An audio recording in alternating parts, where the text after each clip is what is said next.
live from another planet. Please like, share, and subscribe, and ring that little bell. Ring the little bell so you're notified when new videos drop. I've said this before on my channel. I will say it again.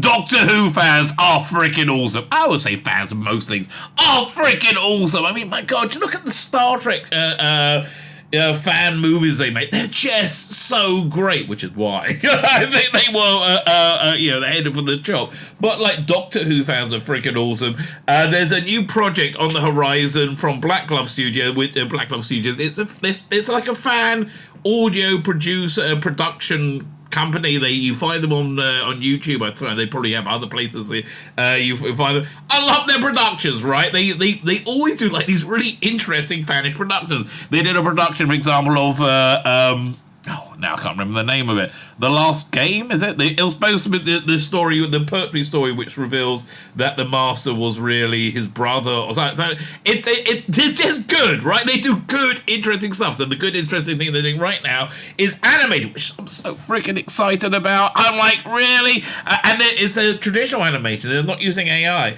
The animating the cancelled season 23 that comes from 1986 is Colin Baker's second season, which never happened. Instead, he got Trial of the Time Lord. I'm just very excited about it, right? I am really genuinely, and I love fan creativity. I do, because it's I don't think you can get a more genuine expression of pure love for something than the amount of time and effort and work goes into these things. So was it Chris? And I don't have to pronounce his name. Here's a tip: if you want to be a YouTuber, learn how to pronounce the name of the people, your guests you have on the channel. Black Glove Studios, Chris McKeon, Chris McKeon, and Chris, and I'm saying it wrong, I do apologise, like genuinely apologise.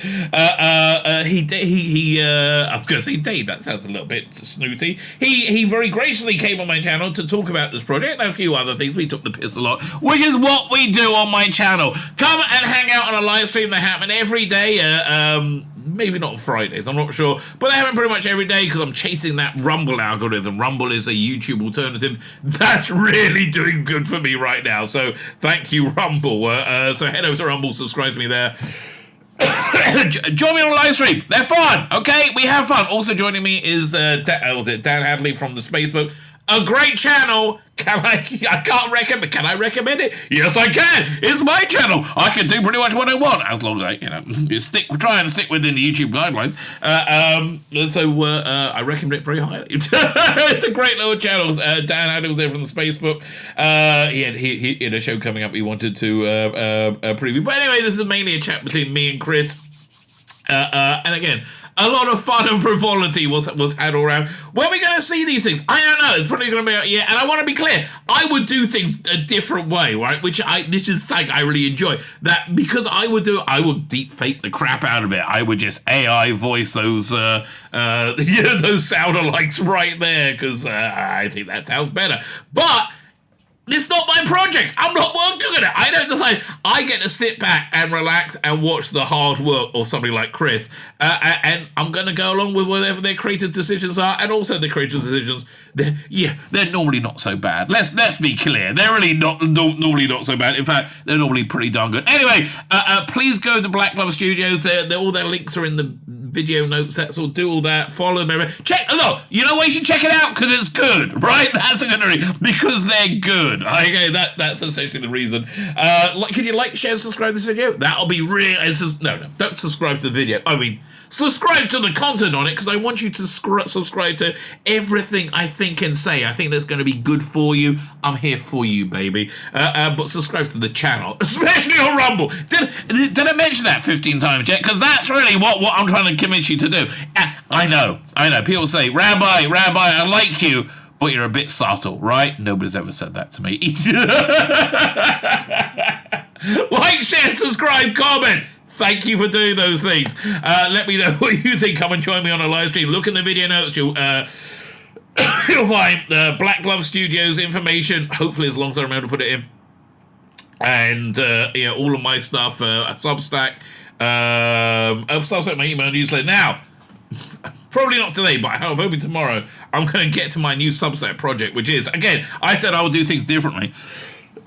I've got a deep fake Colin Baker reading Millennial Rights, and it's really good. I'm really quite excited about it. And then I'm going to go back and I'm doing a deep fake Paul McGann reading The Dying Days. All this is on my Substack.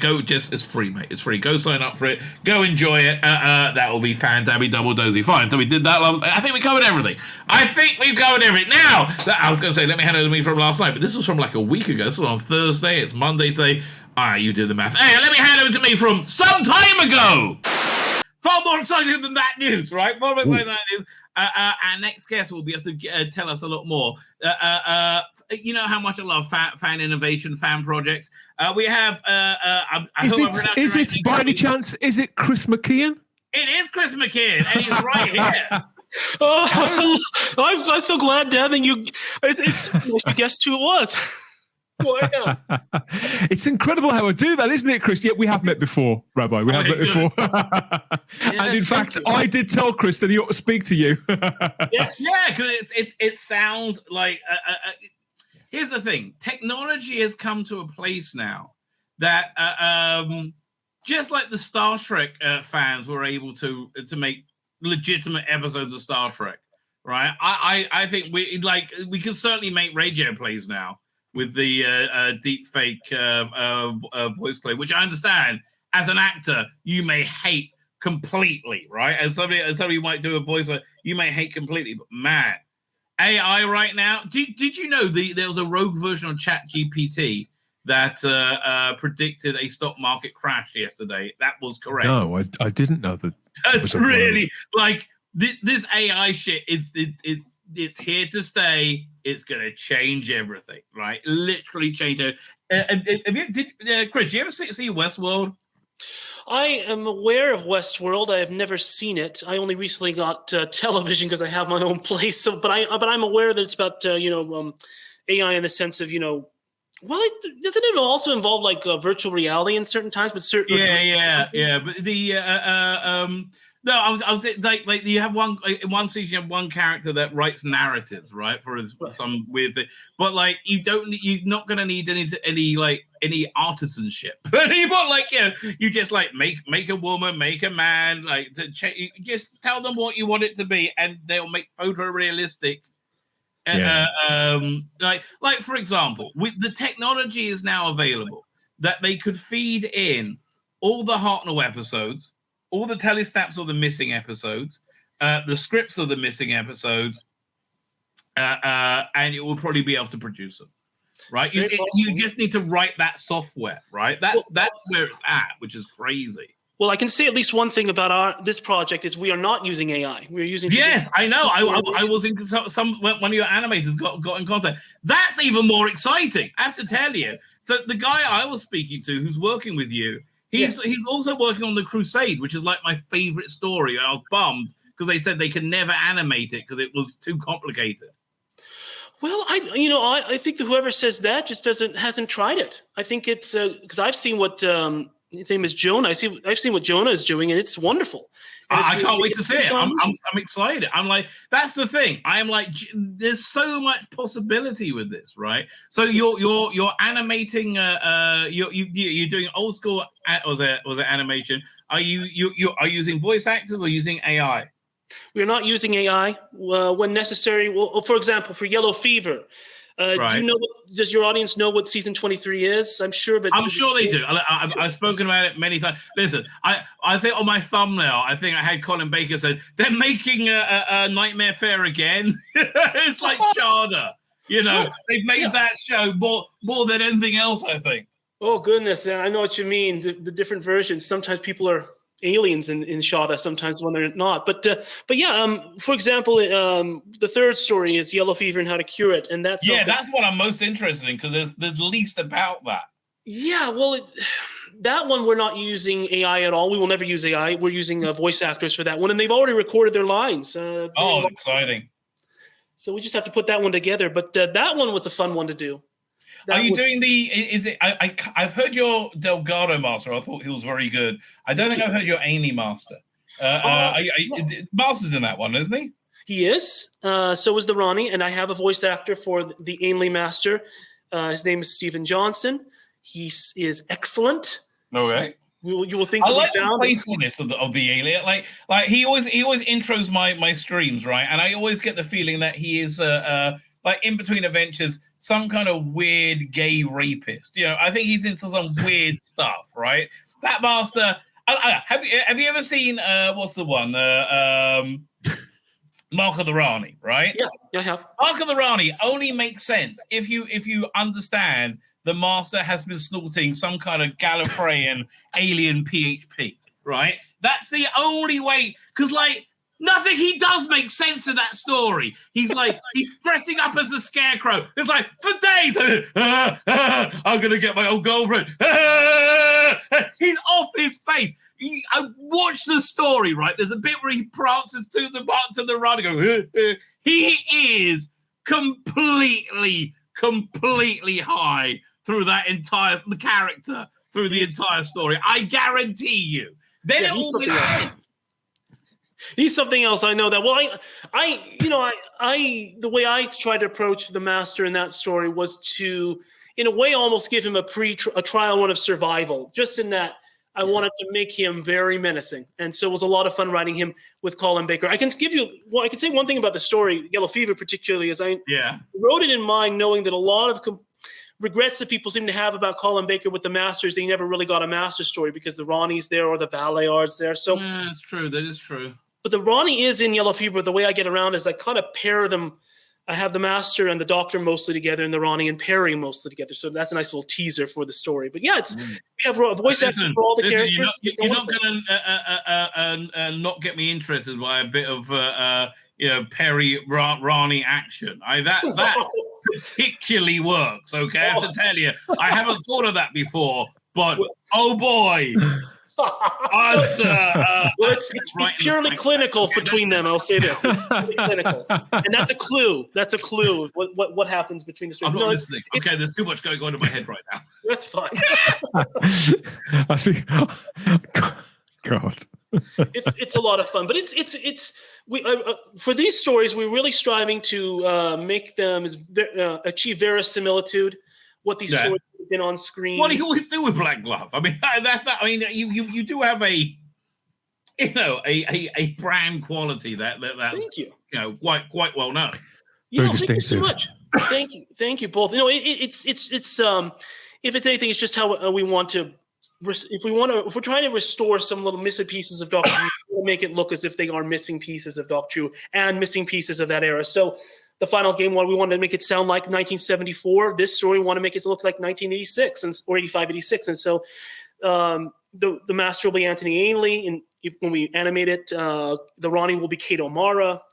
The Brigadier is there. He'll be Nicholas Courtney. It'll be wonderful. And of course, Singapore will look like Singapore. Blackpool, if we're talking about the Nightmare Fair, will look like Blackpool. The toy maker will look like Michael Gough, as he did in the mid-'80s.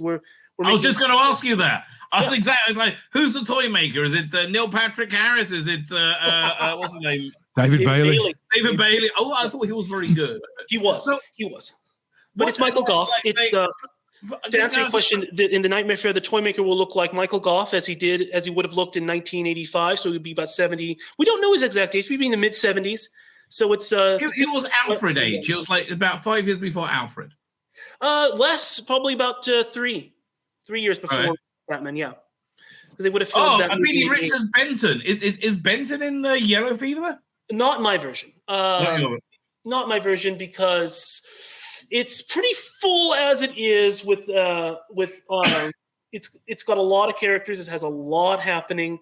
I thought about it. I thought, there's always the temptation, not in a good way, to think, let's bring back Yates, let's bring back Benton, let's bring back Corporal Bell. But I just thought, no, let's keep this simple. And there's a reason why. Well, there's a lot going on in it right now, as it is. I mean, from there's a lot. I will just say very simply, it was easy to write the final game and bring all those characters together. Yellow Fever, in its absence, all these characters that are in the story have already met in the Ronnie shows up in a book. Final game. Can I just stop you for a second? That was awesome. It was a great idea. Final game, if you didn't know, was the never realized final Pertwee Delgado story. It's such a great idea, and I think executed very well. Thank you. I mean, that it was the right time. It was the 100th anniversary. It was now almost 5. No, it's in 2 days. It will be, or in a couple days, it'll be 5 years since the centennial of Roger Delgado. So it was the right time to do that one. I think it's the right time to do this story. And it wasn't. Let me just say, circling back briefly. Again, verisimilitude. I wanted to bring all these characters together. Wanted to be as if it was the next, like, for all the characters after Mark of the Ronnie. It wasn't easy to pull them together because all these characters have shown up in other books. The Autons show up in the book Synthespians. The Ronnie shows up in State of Change. The Brigadier first meets the Sixth Doctor and the Spectre of Lanny Moore. All I'm saying is it's like the Yellow Fever in its whole actually is like an explosion, and all the strands have gone to other ranges. Now, how do I tie them back together so that I don't contradict anything, and yet I don't reference anything? And so it's its own. It can stand on its own in a way. I hear it. It was interesting. The Big Finish, they recently did a Davison story, which was the same. I mean, it wasn't Yellow Fever, but it was a kind of a weird alternate origin story. Yes. That had the Brigadier. It was very good. I have to say, I was. It felt very in of its time. Right? It felt very in era. I was very fortunate with that one. That's called you're talking about the Auton Infinity. That's the one. I think it's the one. Yeah, that sounds like. Well, I wrote Yellow Fever in 2020, and so I was. Let me tell you, I was holding my breath, listening to the Auton Infinity, saying, "Please don't contradict anything. Please don't contradict anything," because I thought, it coexists. That's wonderful. I was very fortunate that it can all coexist. There's nothing that contradicts. And believe me, I've experienced that. I wrote The Misshapen Planet with the first Doctor and the Monk, and then Big Finish did the Outlaws. So I had to make some changes to that one. But the point is, it all fits, and it's all wonderful. And I will give you a hint. Yellow Fever will touch upon the origins of the Nestene consciousness in a way that doesn't contradict, but gives you something to think about. Ooh, that's an interesting thing. So let me ask you, as somebody who's somebody who's listened to the Big Finish versions, right, of say Nightmare Fair, what would be the big differences? I don't think that you're going to find any differences. I don't know how. I read the book. I just didn't know how accurate their adaptations were. Oh, for goodness sakes! Having read, I have the only Target novels that I have. Funny enough, are the missing season 23 ones, and so having read them and recently rereading. In preparing this, let's just say this. Let's just say preparing the Nightmare Fair for the animation pre-production. I listened to at the same time I listened to the audio of the Nightmare Fair, and then while I was reading the Target novelization, they align pretty closely. Some dialogue changes there, but yeah. Have you seen the cover of the audio book of that they got coming out? Yeah. Yes. Yeah. I have. It's so weird. Okay, that's AI. That is an AI Colin Baker, because that looks something bloody like. Apparently, it's not. Alistair Pearson has painted that. Well, Alistair's great. He has given his reasons behind it, and I understand now. But I do. You're right. I do think it's quite an odd choice. What are his? Just curious, Dan. What are his reasons for whatever you're talking about? Because they're releasing all.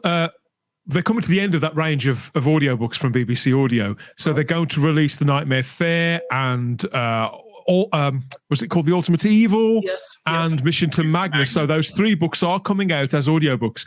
But what Alistair wanted to do was to communicate the fact that in all 3 of those stories, they're taking place later in the Sixth Doctor's life. So he's going to have, in exactly the same place on each cover of these missing ones, is going to be the same general painting of Colin, just with different neckties, different versions of the coat, different cat badges and things like that. So it's going to give it a look. If you know, it's going to be give it a sort of umbrella look, a visual umbrella look. Well, it's funny you mentioned that.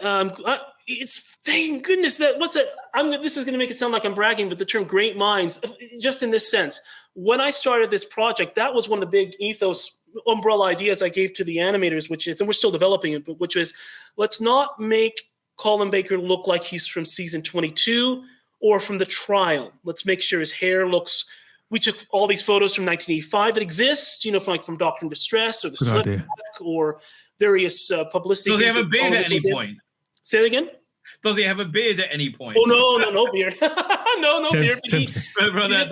By the way, if you can tie this in with Lonnie's universe, where the nesting began with phlegm from the Amish rabbi, that was the. Oh, hey Lonnie, thank you. Lonnie's helping us. But the idea just simply is we want to make it look like Colin and Nicola and everyone are from 1985. So the one I will say this, if anyone wants to know, the costume for the Doctor will look just like it does in season 22, with one big difference, which is the blue tie, same waistcoat from season 22, kind of purple one. Right. Different cat badges, and the cat badges we're going to do. I had some long discussions with people about this, and what we've decided is that we're going to take a cue from Revelation of the Daleks, and that the Doctor will have cat badges that are cartoon cats. In Revelation of the Daleks, he's got an Anastasia badge from the yeah. So we're gonna jump from there, and he'll have badges like her, or Garfield, or Tom from Tom and Jerry, or Felix the cat. The point is, that's going to be the okay, stuff. but I have to tell you, the big question is this: not the Doctor's costume. Mm-hmm. The Perry costume. Which Perry costume are we going for? I mean, I can answer that too. We're still developing it, but we definitely are not. She's not going to look like how she looks in the trial. That's the feeling. That's a little ways down the line. We're keeping it open. We're definitely kind of going to veer a little bit in between. So she will kind of look like season 22, for example. We've had discussions that maybe in Yellow Fever she has a yellow shirt or a green shirt, so slightly different colors. I agree. Listen, there's been much debate. Which is the best Perry? I've had this long. Look, is it pink Perry, turquoise Perry? I very strongly veer to turquoise Perry. Right? I think so do I. Stronger. However, then the Blu-ray of season 22 came out. And I upgraded 2 Doctors Rainbow Perry. Best Perry. Absolutely best There Perry. are pictures out there. You've probably seen them, Chris. You are very, very thorough. There are pictures out there from the slip back recording where she's wearing blue shorts and a proper banana yellow top, which is just as tight as the one. Well, we are very aware. There are photos of her out there where she is wearing at the Blackpool the opening of the Doctor exhibition in August of '85. She's wearing the yellow top and pink shorts. Yeah, there's footage and photos of her. So we've got mixing and matching. That could be an indicator of. Oh yeah. So we're going to use the yellow shirt, I believe, and we'll probably use a green. We'll introduce green, I think, for possibly Mission to Magnus. It's a little up in the air, but by the way, Mission to Magnus. I never read the book. I only heard the Big Finish version. Mm-hmm. It's always struck me as the most sexist Doctor Who story of all time. Probably as bad as Prison in Space, right? It was I'm listening to this, and Philip Martin's written. I'm like, what? It's going on. I know. It's funny. You could say it's of its time, but it was probably out of its time. Even it wasn't of its time. It was about 10 years out of date. Thank God it didn't get made. I'm looking forward to watching the Mission version. Madness. What's very nice is, have you guys ever, in the early days of this project, when it was starting out just as cover art for this project got started simply because I thought, let's make some covers for Yellow Fever, the audio version of Yellow Fever. Then I expanded to, let's try to streamline the season 23 covers, because they're all good, but some of the Lost stories were made by Big Finish back in the 2000s. Some were made in the 10s, so their covers are very different. So let's just streamline them. So I got a bunch of cover artists together, and I got the services of a guy. Say that again. Do you want to share them? If I can find them, I'll see if I can. I'll see if I can bring them up. Give me a second. But while I'm doing that, you sound like me in the dark with Perry. Oh, thank you. Give me a second. What's going on? When it comes to Mission to Magnus and such, we got involved in that stage of the project. A guy named Cy Hodges. I don't know if you've ever heard of him, but he was a... Yes, sorry, I know. You know who Cy is, Dan? I know who he was. He sadly passed away on New Year's Eve. But Cy got involved. He came out of retirement. And I didn't know that he was so ill. He was, at the end of his life, but he came out of retirement to help us. And I'll show you this. I'll ask me you too. these images. How do I know the name. Who is he? Artist. Dan, can you fill us in? He was a very creative Doctor Who fan. He was only around 40 years of age, but he was an expert in photo research. So particularly the classic series, any photo from any story. Here it was him and a colleague of him. I can't remember the other guy's name. They set about accumulating the best reference library of Doctor Who pictures ever, with a mind to you and in as high a quality as possible. Right. With a mind, I think that they could use them in further projects, things like fan art and perhaps other projects going forward. I never spoke to the man, but that seemed to be his big. The name sounds familiar. I've certainly heard. Definitely would have. Yeah, you definitely would have come across him. Well, he was wonderful, and he was 43. But he was around that, like you say, that age, and so young, and he was a wonderful guy. And I never spoke with him in terms of voice, but we spoke, of course, through text. And I heard him singing. He actually was an excellent singer, but he was so kind. He's helped with this project, and bear with me while I'm talking, because I've got to comb through all these pictures. I want to show you what one of the big contributions that we will definitely include in these audios. Well, I can show you this. How do I share some of these images with you? If you click share screen at the bottom, present, I think yes. Cool. Thank you. Share screen. They changed it to present, didn't they? Present. Yeah. Okay. That does sound very S&M-y. Oh, yes. Well, I'm presenting. See something like this, right? Yes. Yeah.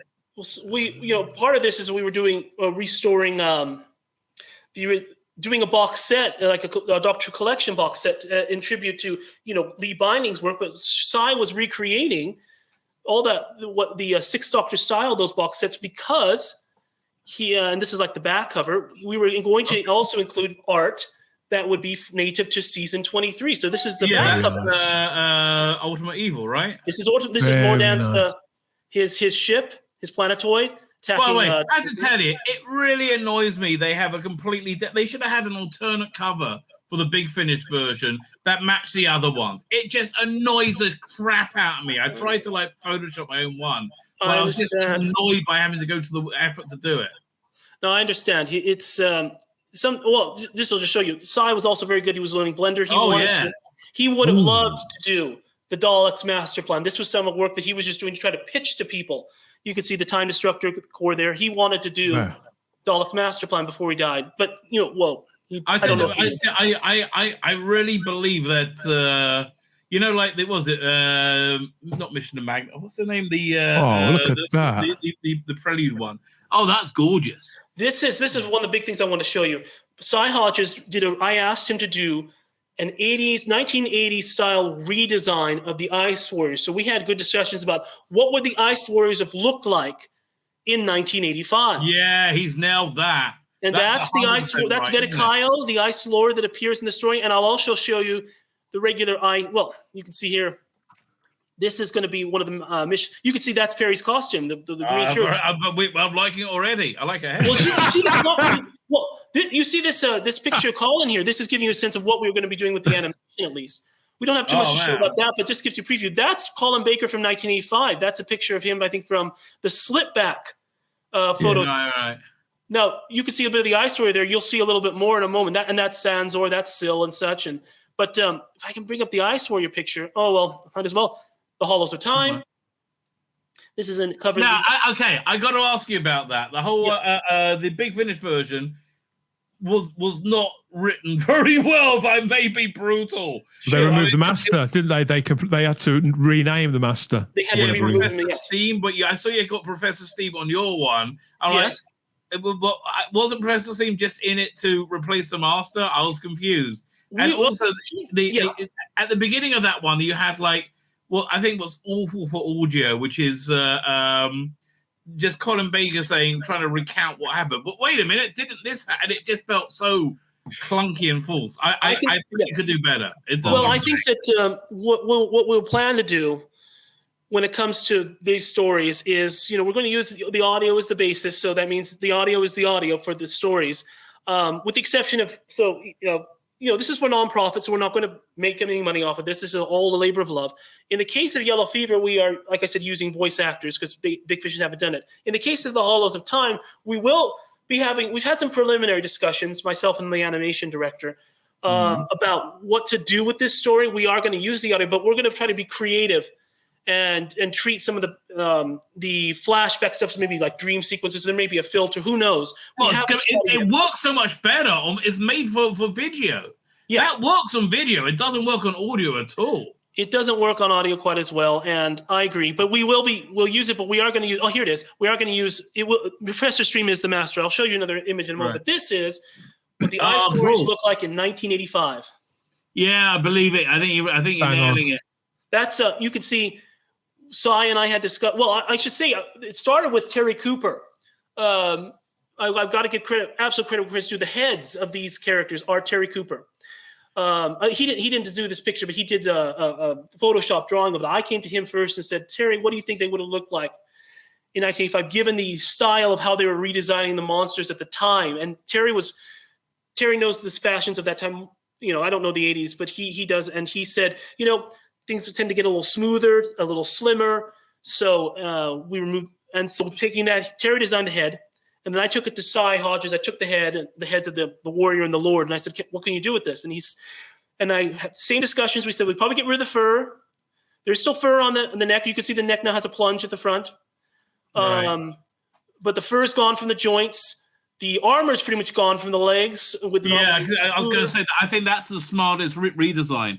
Having cloth arms and legs. Thank you, and leather cloth, to make it look of the time. The one and you can't see it from the front, but in animation you'll see is that the pot belly's gone, so it's a slimmer, like a because they never look good when they move. They always look good when they for stills, right? Well, yes, really great job. Thank you so much. Did you ever have one of the Sevens kits from you're American, you probably didn't get them. In the 80s, there was a guy called Stuart Evans. He had this company called Sevens. Made the best Doctor Who kits. One of them was the Ice Warriors, right? And it was like when you saw it, you didn't realize like how fat it was. It was they're fat. Dan, did you remember those? Vaguely. I can pull them up for you. I if you could bear with me just one moment more. You keep talking. I'm just going to try to find one picture. Yeah, I'm seeing if I can find 7. Oh yeah, man. We've got a bunch of them. What's that? Stuart Evans.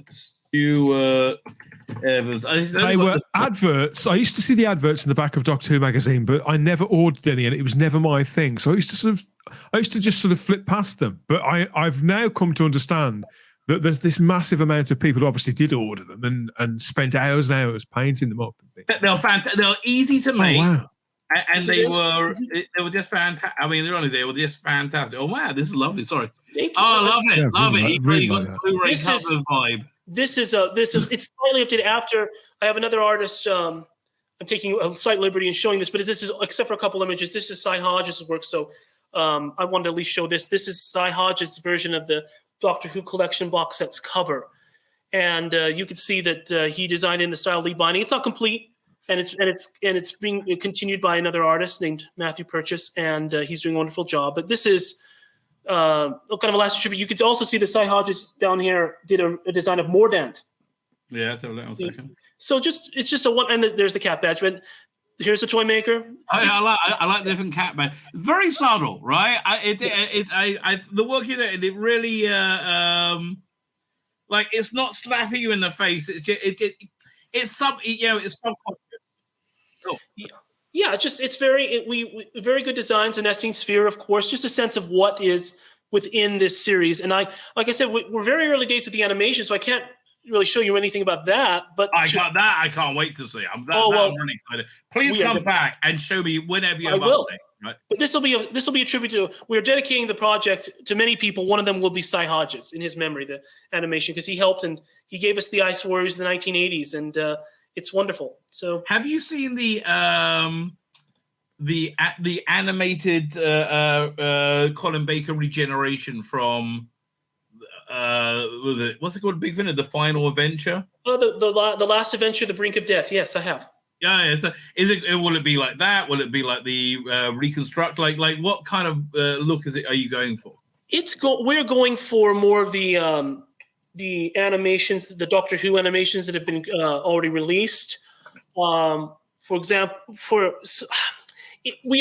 I can't say yet that not because I'm being evasive. We haven't finalized the animation style, but I can say what we're doing right now. We are compiling amongst the animators character design shots of the Doctor and Perry, and we are comparing them to see what to create a synthesis, final synthesis. But so have a uniform look exactly, and I suspect, given just the great talents, but also the natural styles of the artists, it's going to end up looking.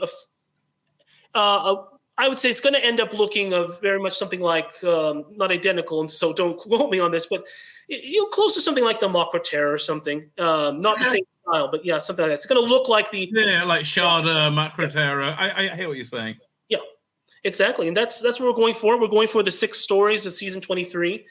So, The Nightmare Fair, The Ultimate Evil, Yellow Fever and How to Cure It, Mission to Magnus, The Hollows of Time, and the last story. I'm not prepared yet to say what the last story is, but we are going there. Yeah. So what do we have? What was I going to ask you? Have you seen the? I'm sure you did see it. The recent Celestial Toymaker animation. Yes, I did. Yes, that was stunning. I mean, I assume that was the same process that they tried to use for. Was it Web of Fear 3, and it really didn't work there? But here, I believe so. Yes, or something similar. Yeah, I've spoken with the animator. Oh yeah, he's fine. Please, if you speak to him, tell him to get in contact. I would love to talk to him about it for hours. I hate to skip out on this, guys. It's always good to speak to you. Can you share your thumbnail for tonight? I can indeed. Yeah, we are a go in around an hour and a quarter's time with this load of old nonsense. So this is what we're up to tonight. From 8 p.m. on the Facebook channel. There you go. You're an Ask Us Anything episode. It's always fun. Ooh. Good to speak to you again, Chris. I'll catch you again soon, Rabbi. But yeah, enjoy the rest of the stream, guys. I'm going to go back and watch The Crying Man before my stream starts. Oh God, that's about an hour in. That was very strange. What's The Crying Man? It was a. I am a somewhat controversial figure of times, right? So I feel that anybody who would boycott Trevor Baxendale, who wrote the thing called Terror the Master, which I thought was very, very good, because he says something not defamatory about Gareth Roberts, is toxic. I think that's just not good of a person to do, right? So I've made videos calling that toxic fandom. I don't want to get you in trouble. Wherever you stand on it is your business, not doing me, right? Sure. So this one person got very upset about it and started commenting on my videos. I engaged with him, went on forever, and I said, look, if you want to come on my channel and have your say, you're more than welcome. So he came on the channel and he was like crying. He was like freaked out. He was very upset. I don't know what to tell you. I'll try to calm him down. But here's the trouble, right? Here's the trouble with the world we live in right now. People don't evaluate people on their own merit, in my opinion. People assign tribes and identities to people and ascribe behaviors to those tribes and identities, right? Rather than looking at each other like human beings. So he came in assuming because I disagree with some of his views on life, I have a different outlook, right? Assuming that I was a hateful, bigoted, right wing, like it's silly the stuff he believed, but when I didn't match up to that, and he built up this this huge demon in his head, right? He came on and he was just collapsed. He wasn't doing well. I was trying to make him feel better, but what can you do? He was bonkers, I'm the best. I wish everyone the best. So, no goodness. Well, goodness. Well, at least here we can have a nice, good, civil conversation about. Well, again, listen. I'm happy to talk to people I don't agree with. Right? Live and let live. I have very strong opinions. I'm happy to anybody to believe whatever they want to believe. Right? It's you do you, mate. I'm totally up for that. Going back to Doctor Who. Just what's your thoughts about the world of Doctor Who right now? Being honest, I am it's funny because my thoughts really are, since they're so focused right now on season 23 and the animation project. No, Because of that, I don't know really much at all about what's happening in the world of Doctor Who. I mean, like we got the 60th anniversary coming up with David Tennant, and it's going to be like this huge nostalgia fest from what I can tell. And I think the Shooting Gatwa stuff is starting at Christmas, and everybody's seen him says he's completely different yet completely in character to be the Doctor. So I like Rusty Davis' stuff. I hope it's going to be good. That description to me sounds like all good Doctors. It sounds like Tom Baker. It sounds like John Pertwee. It sounds like Patrick Trey. Like totally different and completely the Doctor. So hopefully, I'm very excited about what we're going. One snippet that did blow my mind. The TARDIS set is so huge and impossible. They have drones that fly around in it to get shots, because Judy runs around a lot in the. So I'm like, all this stuff sounds like it's going to be really, really good. Well, I really am excited and hopeful that it looks good and that they everyone does their best. I have heard they're doing, like, there are rumors of spin-offs. So those look like they're happening. Yeah, I mean, nothing's been confirmed. The big one that people been talking about this week is a Kate Lethbridge Stewart led unit series, which like really just doesn't excite me. I bought most of the box sets from Big Finish. I gave up after the first box set of Nemesis because honestly I realized I was just buying them because they had a gimmick hook for each one. I had the Ice Warriors or whatever, and this one and this one and this one. I wasn't interested in the bloody characters, right? So I'm not enthused about but having said that, I have a lot of faith in Rusty Davis and his vision. He's very excited, right? He is brimming with excitement. So I have a lot. Look, in Russell I trust until I'm proved wrong. I hope I'm not going to be proved wrong. Well, then I definitely wish. Then I definitely wish the 60th and beyond the best. I mean, it's like I say, my focus right now, my plug is back in 1985. It's just I hear it. So when do you think you are going to start production of these, and when do you think they're going to start seeing the light of day? Well, we are treating this very seriously, so we are moving, of course, forward. But we've got about 9 people on the team, and so that's a good number. But we need a lot of people to grow. Right. We expect at the moment kind of a general timeline is that we hope to continue through pre-production throughout this year and really start getting into it later this year or maybe very early next year. That doesn't mean we won't do anything. It just means it will take us a while with the number of people that we have. This is a big undertaking. I absolutely listen. Even if it was a professional, why isn't this not done professionally? Because it'll cost too much, right? Because it's a big job. It's not their little job. They do 1 or 2 animations a year, right? Because it's expensive. Mm-hmm. Exactly. Although I have to tell you, you know what I'd love to see? Yeah. I love the what's the Mission to Unknown, that recreation they did with the so I would love to see, I don't know, either Stephen Noonan, Dave Bradley, something like that. They could crowdfund a reconstruction of like Marco Polo doing the same sort of thing. I think that would be fantastic. I think that would be wonderful. I mean, they already had some of the sets designed back in, what was it, Adventure in Space and Time? Exactly. And it's and you shoot it the same way. Here's the thing, right? The only way you get to watch it is if you back it on, what was it, Indiegogo or whatever, and then they gift it to the BBC to use on their Blu-rays. Okay, I think that would be a great way to do it. I mean, everybody wins. Everybody wins. Right? Everybody wins. So I think this would, everybody wins, everybody lives. I think it would be a wonderful. I think that'd be a wonderful thing to do. I think that no matter what, we really want to invite anyone and everyone who's willing to help us. So you don't have to be a Doctor Who fan, but it helps because that gives a sense of it. Okay, so what type of people are you looking for? Who do you need? We need just animators.